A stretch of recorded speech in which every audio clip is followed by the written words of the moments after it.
G.O. 46 పై ఆగ్రా జ్వాల, బీసీల పోరు ఆగబోదు. Are Krishnaiah, Delhi వరకైనా కొట్లాడతాం జాగ్రత్త. మరి మీ ఆర్ కృష్ణయ్య జాగ్రత్త మీరేగా. రేవంత్ రెడ్డిని ఆకాశాన్ని ఎత్తింది మీ ఇద్దరే కదా, మీ ఇద్దరే కదా. ఆర్ కృష్ణయ్య, జాగ్రత్త శ్రీనివాస్ గౌడ్, మీ ఇద్దరే రేవంత్ రెడ్డిని ఆకాశానికి ఎత్తిరు.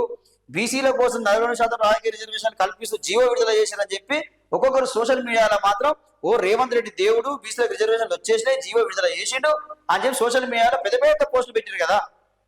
మరి అప్పుడు తెలియలేదా? మరి మీకు తెలియదా అండి? గుండె మీద చేసుకొని చెప్పండి. మీరు ఈ జీవో ద్వారా ఆర్డినెన్స్ ద్వారా రాదని చెప్పి మీకు తెలియదా?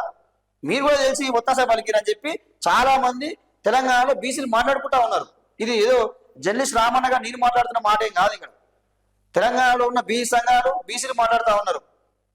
వాళ్ళు అన్ని తెలిసి వాళ్ళు కూడా ఒత్తాస పలికిరు రేవంత్ రెడ్డికి అని చెప్పి.